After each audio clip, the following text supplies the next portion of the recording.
Caillou Mayotte, une injustice si Piastri n'a pas de volant en F1 2023. Clairement, clairement. Ce serait terrible.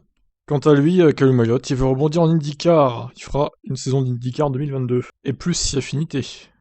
Son incorporation à la Ferrari Driver Academy et ses saisons en F2 n'ayant rien donné en termes de possibilités pour l'avenir, dans la catégorie N, Aylott semble avoir définitivement raté le train de la F1.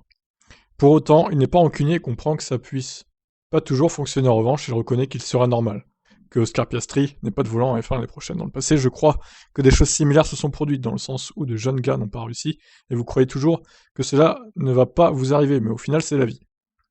Avec Oscar, c'est un peu différent dans le sens où il n'y avait pas de disponibilité pour qu'il reçoive le soutien qu'il avait pour cette année, donc je n'ai pas été surpris dans ce sens. Ce qui serait surprenant, c'est qu'à la fin de cette année, il n'y ait pas de place pour l'année prochaine, car vous pouvez faire une année sabbatique, comme nous l'avons vu avec de nombreux pilotes, mais ce serait une injustice pour les formules de promotion et l'échelle des monoplaces, qui n'y arrivent pas l'an prochain. Aylott ne veut pas entamer de débat politique et comprend que certaines équipes de F1 engagent des pilotes payants. Selon lui, ça n'enlève rien au mérite des éléments du plateau actuel de la F1. Il y a 20 places et la plupart d'entre elles sont occupées par les gars qui ont fait leurs preuves. La plupart, attention, il dit pas toutes, hein. Il a raison. C'est cher pour les équipes, c'est cher pour les sponsors, il faut s'intégrer dans cet ensemble et malheureusement ça ne marche pas toujours. Il a aussi eu des difficultés à découvrir un monoplace de plus haut niveau. C'est un sport individuel dans sa façon de fonctionner, et malheureusement pour les jeunes gars, pour moi, c'est un processus de découverte très solitaire de la façon dont ce monde fonctionne.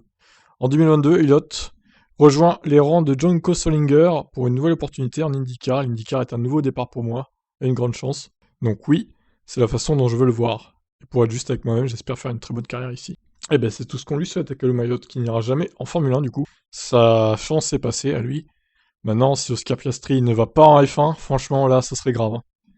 Bon, eh ben on verra bien. Je vous laisse donc réagir suite à ces propos de Caillou Mayotte. Qu'est-ce que vous en pensez? Ciao ciao.